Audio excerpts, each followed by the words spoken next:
Hello, Post Williams. Welcome back to our latest initiative, editorial under 7 minutes.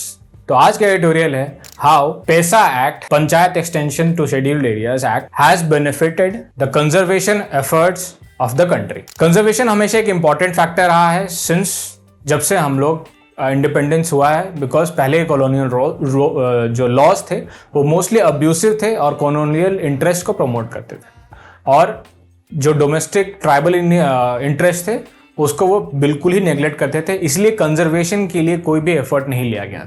जैसे ही 70s का era आता है, conservation एक मेजर सेंटर पीस बन जाता है ओवरऑल पॉलिटिकल और इंटेलेक्चुअल डिस्कशन में, और उसके बाद से ही कंजर्वेशन लॉज इंडिया में इंप्लीमेंट होना चालू होते हैं। बट साइमल्टेनियसली 90s आते आते एक चेंज आता है, पॉलिटिकल चेंज, जहां पे ग्रास रूट लेवल डेमोक्रेसी को भी स्ट्रेंथन करने के लिए पंचायती राज इंस्टीट्यूशन बनाए जाते हैं through the act 72nd and 73rd amendment.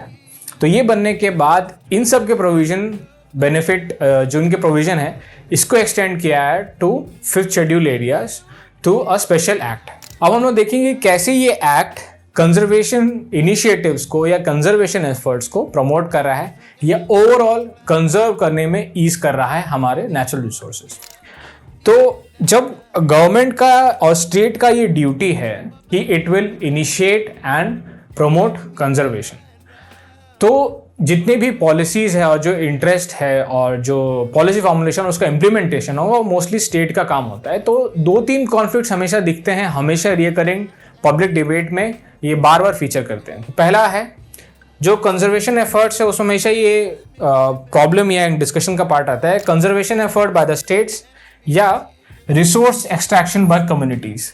एक हमेशा एक ब्यूरोक्रेसी में ये रहता है कि जो ट्राइबल जनता है in forest, they are not in line with the conservational efforts of the state. तो हमेशा एक कॉन्फ्लिक्ट रहता था।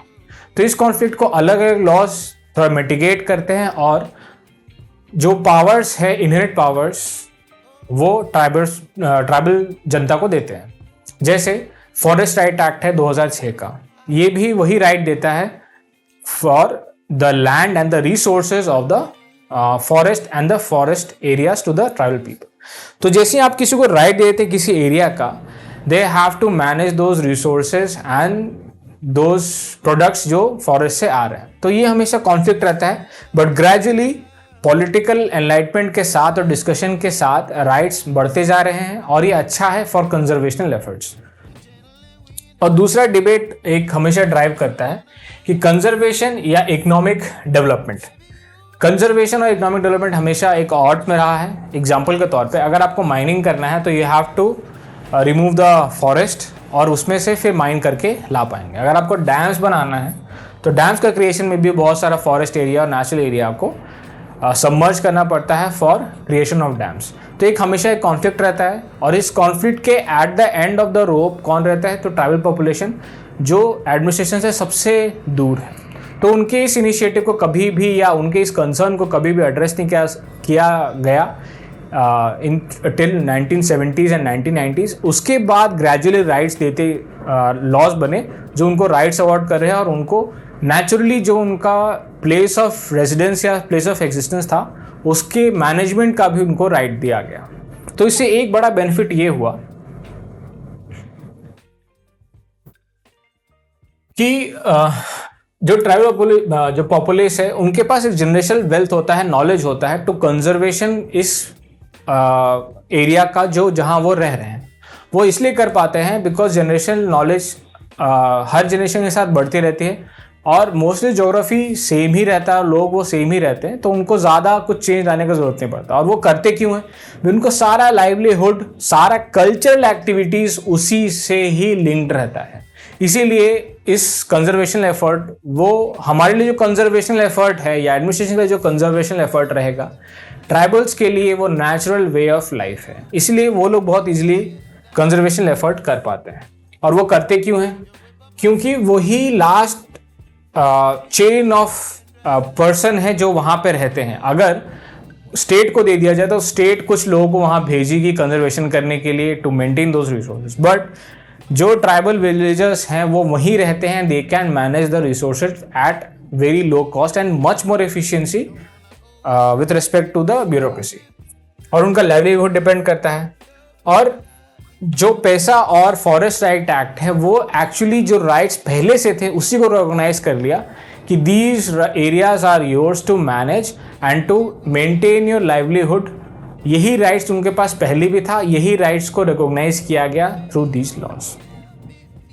हम लोग देखेंगे कि कैसे ये कंजर्वेशनल का जो एफर्ट है स्टेट ड्रिवन वो कैसे एक प्रॉब्लम क्रिएट करता है या सफिशिएंट नहीं है। बिकॉज जो कंजर्वेशन एफर्ट है मे बी पॉलिटिकल एजेंडा से ड्रिवन होगा या पॉलिटिकल एक्यूमेंट से ड्रिवन होगा, गुड या bad it does not matter, क्योंकि एक एजेंडा ड्रिवन है तो उसको पॉलिसी फॉर्मुलेट होगा। उसके लिए पॉलिटिशियन जाएगा या जो इलेक्टेड रिप्रेजेंटेटिव जाएंगे वो अपने ब्यूरोक्रेसी के पास जाएंगे कि create a policy and implemented. तो जो पॉलिसी फॉर्मुलेशन होगा ब्यूरोक्रेसी के पास होगा और उसका इम्प्लीमेंटेशन भी ब्यूरोक्रेसी के पास होगा। तो bureaucracy is not known to do conservational efforts because ये उनके एरिया ऑफ एक्सपर्टीज नहीं है। एरिया ऑफ एक्सपर्टीज कंजर्वेशन का मोस्टली जो साइंटिस्ट रहते हैं या फिर ट्राइबल पॉपुलेशन जो एक्चुअली में वहाँ के फ्लोरा फौना के बारे में जानते हैं।